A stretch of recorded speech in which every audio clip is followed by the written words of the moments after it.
Did you know about the time change? We are doing the gathering room today, not yesterday.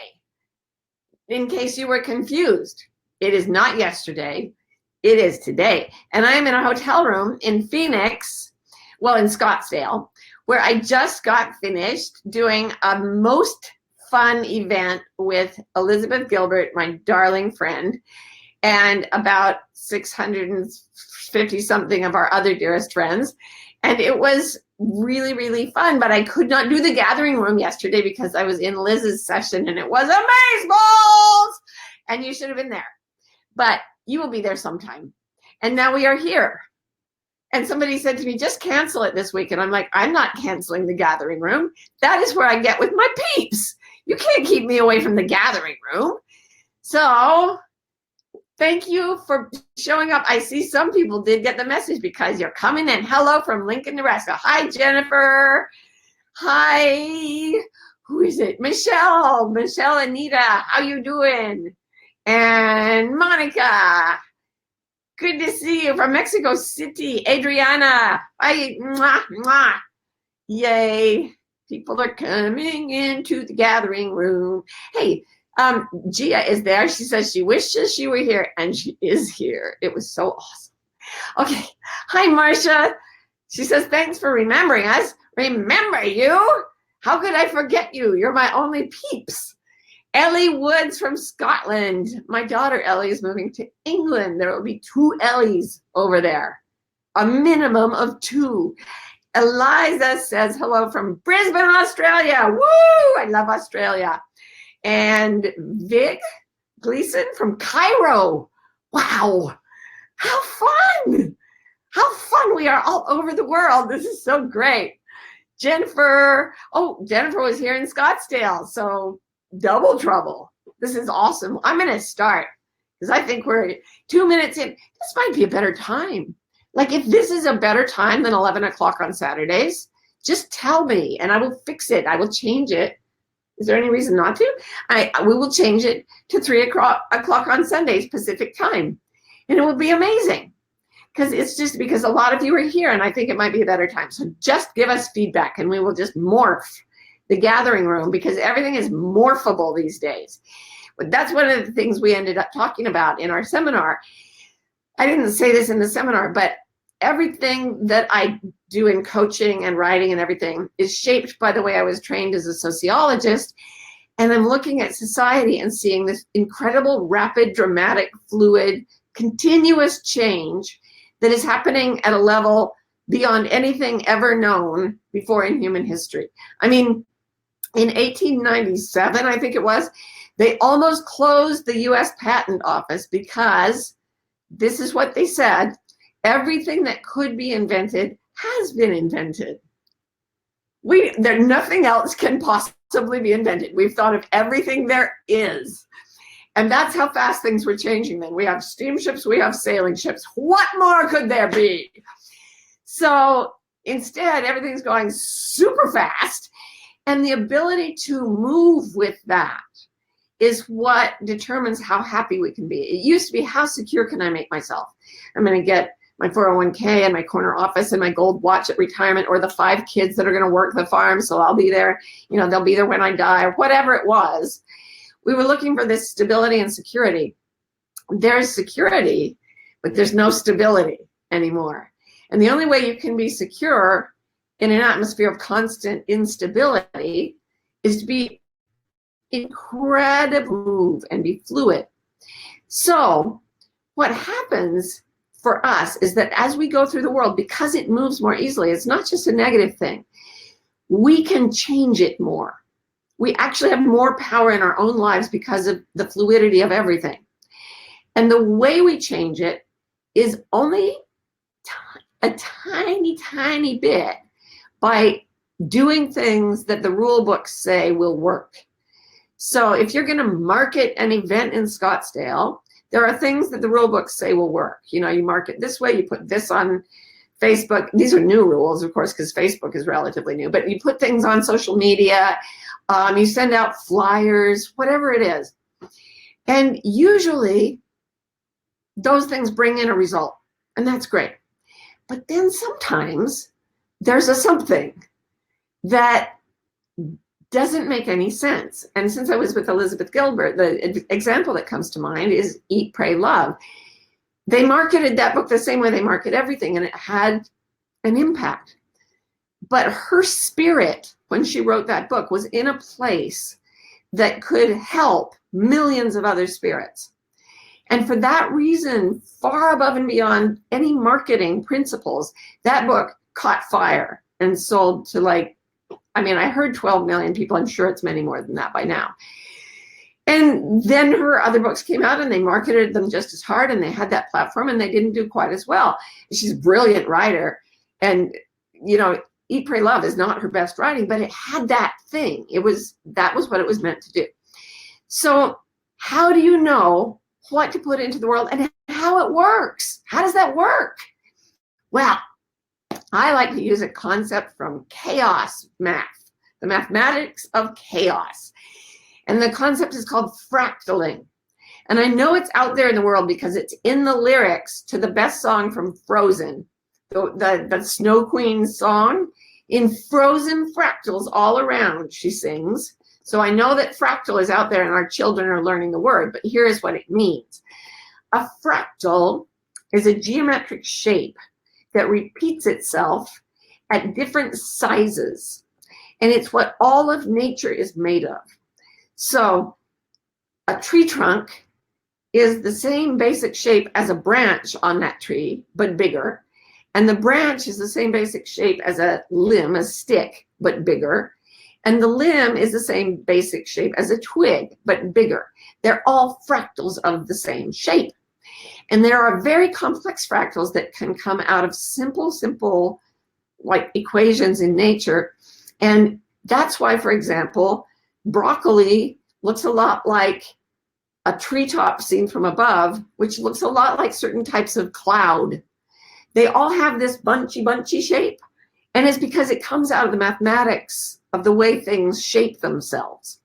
So here's the deal. If you've got that concept in your mind, what you want to do is become like the twig of the tree you want to see. So you become a version of the world you want to see. So if you want the world to be in peace, you don't run around stabbing people who aren't for peace. I'm not even going to point out the irony of that. Guess I just did. But what you do is you become peace. You find peace in here. Otherwise, you don't have it to teach. But once you become peace, peace begins to fractal around you. If you are enraged, I'm sure you've been around people who were so angry, and the moment they come in the room, they start to fractal anger, and it starts to affect the whole group. Everybody's like, ah, yes. Alison Jane Tripney says, Fibonacci, because Fibonacci sequences in nature, just look it up, I'm not going to explain it, but Fibonacci sequences are very key to the way nature is structured, and it's just something that doubles, it adds to, I'm not going to explain it. Anyway, thank you for mentioning Fibonacci sequences. They're awesome, and they are underlying everything in nature. And there's something energetic that does that with us, whatever our mood state is. And the whole thing about you attract, what you think about, I think you actually attract what you are, but you're always fractaling that. That said, the energy fractals, but then phenomena, actual things and events also start to fractal around you.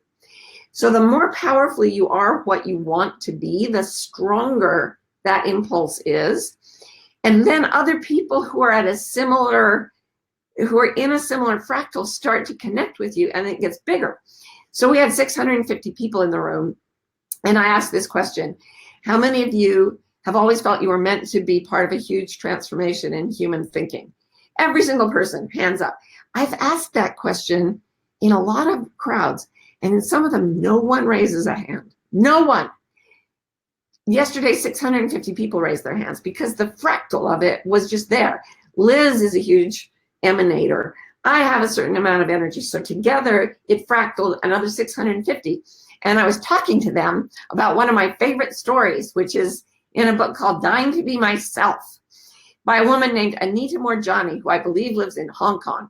And she died of cancer, had a body full of tumors, was in a coma, had a near-death experience, came back. 9 days later, she was cancer-free. So miracle story. So I talked about her yesterday. And you know what happened today? Before I got up to talk, I didn't even know this would happen.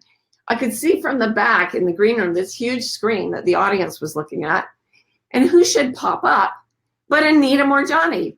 She had heard that I mentioned her in the speech, and she made a video for us about her near-death experience. And said, I guess this is why, I just keep talking about it. So I guess this is why Martha Beck would talk. She knew who I was. I'm obsessed with her. My family says, they just pronounce it, Anita Morjani. Anita Morjani, because I talk about her all the time. And there she was, larger than life, like fractaled, bigger. Her face was 30 feet high. It was a huge fractal of what I've been talking about. So yes, Sid Loff is saying, yes, that's why we're all brought together. That's why we're all here in the gathering room together. We are fractaling up a storm. I'm going to get some water. Don't leave. I'm back. Magical. Okay, so I'm ready to take questions now. Does anyone have any questions about fractaling? How to be the world you want to see? Here's what Anita Morjani teaches. When she had her near-death experience, she realized she's a fractal of the universe. And that if she wants to fix something in the world, if she fixes it here, not only is that good enough, but that is all she needs to do to change the world. And I know that's hard to believe. I know it's hard to believe. Mind you, there are times when to be in peace yourself, you will go march in the streets with a sign. In my case, the two memoirs I wrote were both about to stay in peace, I have to speak up against something that I think is wrong. The first thing was the cult of intellectualism and how people are valued based on their brains and certain skills, and we don't value people like my son with Down syndrome. So I was speaking up against that cultural assumption. And in the next one, it was about crushing people's spirits in the name of religion. And I felt like I needed to speak up for both those things. So I'm not always just sitting on a cushion going, oh, saying this will fix the world. At a certain point, as Byron Katie said, love just doesn't sit there drooling in its joy. It gets up and does things because, and this is a quote, one of my favorites, that's what love does. Love acts. But we don't have to do it. We just have to be love. And then love acts. And we find ourselves doing things, writing books, giving speeches, marching in the streets, whatever it is that changes the world. Inventing an electric car, and, planting trees, whatever. Eventually we go into action, but because we become truly ourselves, this is why I want people to go back to their wild nature. Because if you go back to your wild nature, the thing you do next will help bring the wild nature of the entire planet back into alignment. And it will help other people find their wild nature. Hi, Kathleen. You sweet, nugget of goodness. I love that girl. How do you know you're fractaling the right thing, says Kathleen? Because you feel wonderful. It's this really cool mechanism that was built into you. You feel fulfilled. You feel at peace. You will not always feel happy. There will be times, when you're helping the victims of genocide that you won't be like clicking your heels, but you will feel deeply at peace. You will feel a sense of absorption in the moment. You won't want to do anything else. And there will be little teasing thoughts in the back of your head. Maybe you should do this. Maybe. But no. You want to be where you are, doing what you're doing. And it's not giddiness or mania, the way sometimes our culture portrays happiness. It's a fullness. It's a fullness of heart. And you lose time, you forget what else you might do, and you disappear into it. And it's called flow. When they did research on happiness in the brain, they found that people are in flow when they're doing something really important to them at a level that's almost too hard. So they're not always giddy, and they're not always like just lying on a beach sipping pina coladas.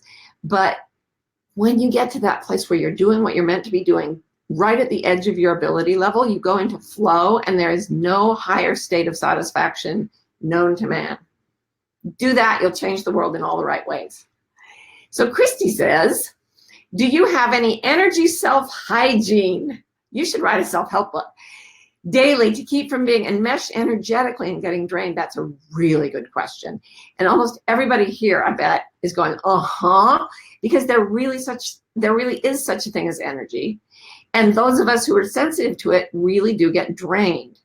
And so I do, one of the things they teach kids with disabilities, like my son, about keeping strangers away, is they put them on a big tarp that has like a bullseye on it, and they stand in the middle, and then they have people walk toward them. And when the kid starts to feel like that's close enough, they're supposed to say, stop.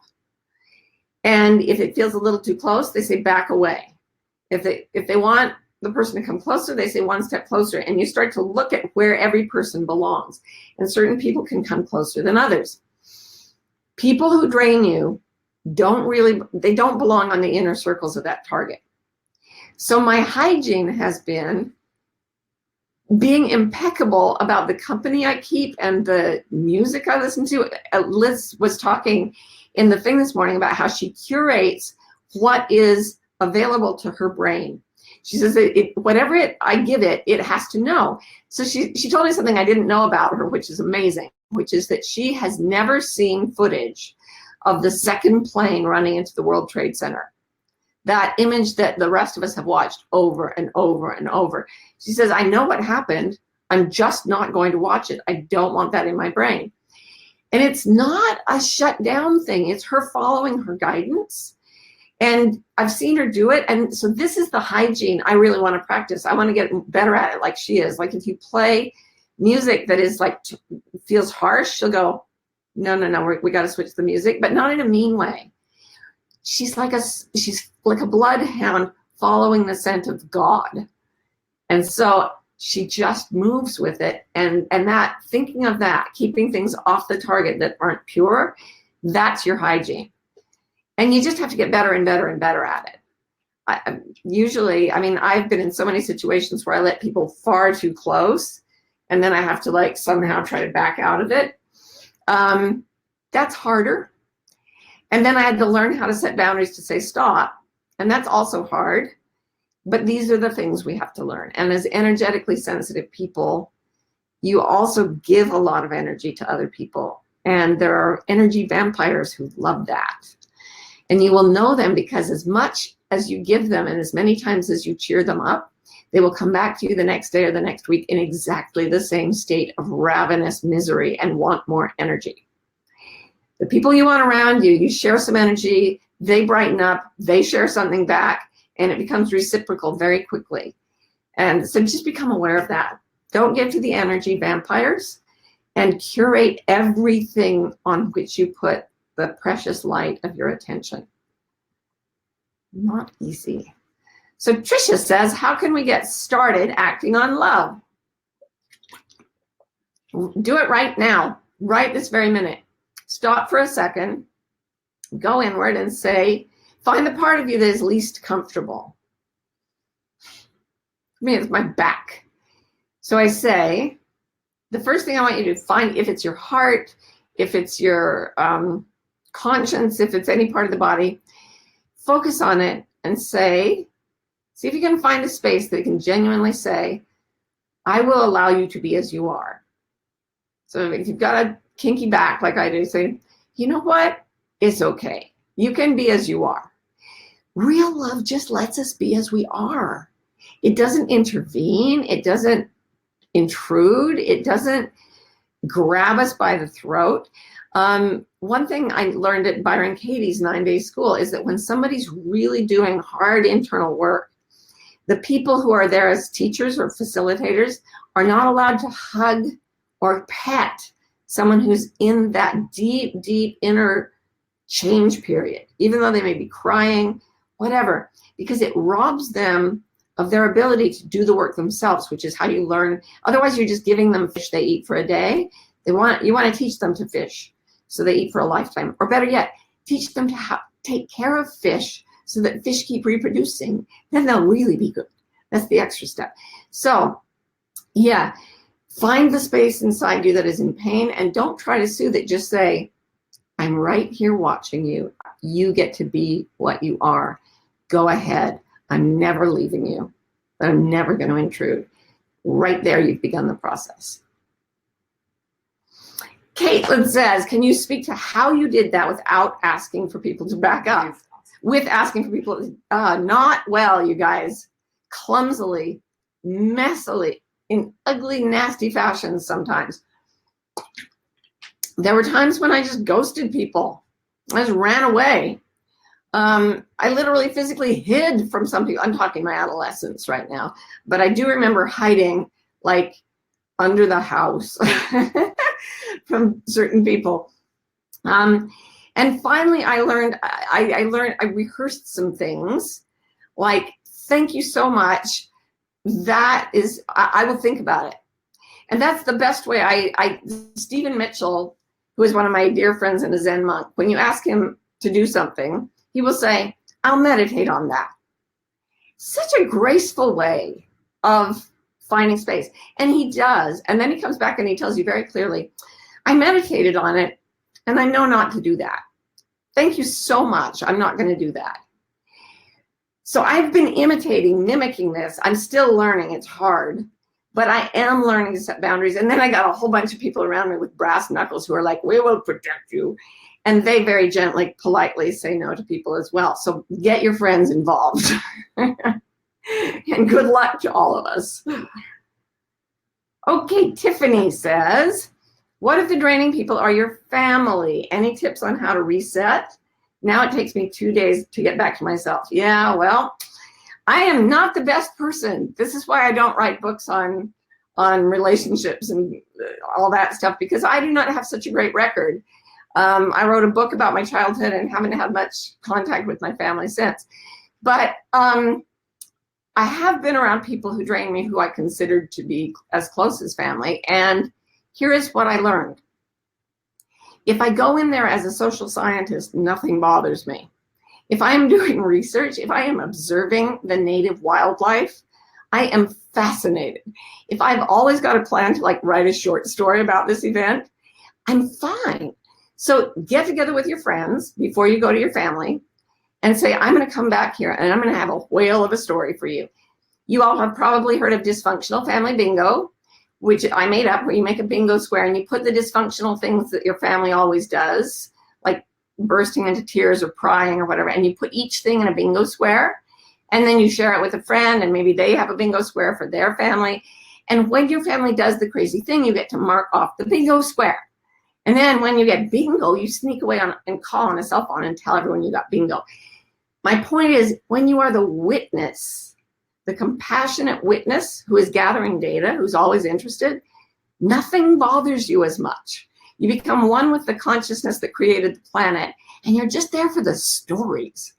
And sometimes the weirder and more bizarrely the people act, the better the story. The better the story. You want them to really like put it into a higher gear so that the story will be better. So that's what we're here for. We're spiritual beings having a human experience for the stories. Maybe. Good enough for me. Carol, how you doing, sweetness? She says, I saw in a vision the flow of I am. And we are all a fractal of the I am, in flow, flowing in love, expanding, loving, flowing. I want to be this, but I get in my own way. Help. Honey, you can't get in your own way. What happens is you're flowing downstream and you hit a boulder. Is that failure? Of course it's not failure. It creates white water. It might be really turbulent. It might be a waterfall. It might have to change course. Is that a failure? There's no such thing as failure in this process. So Eben Alexander, the neurosurgeon who had the long death experience when his brain died, he came back and he said, I don't remember everything. I remember almost nothing, but I remember 3 things, and they are this. You are infinitely loved, you are always safe, and you cannot get this wrong.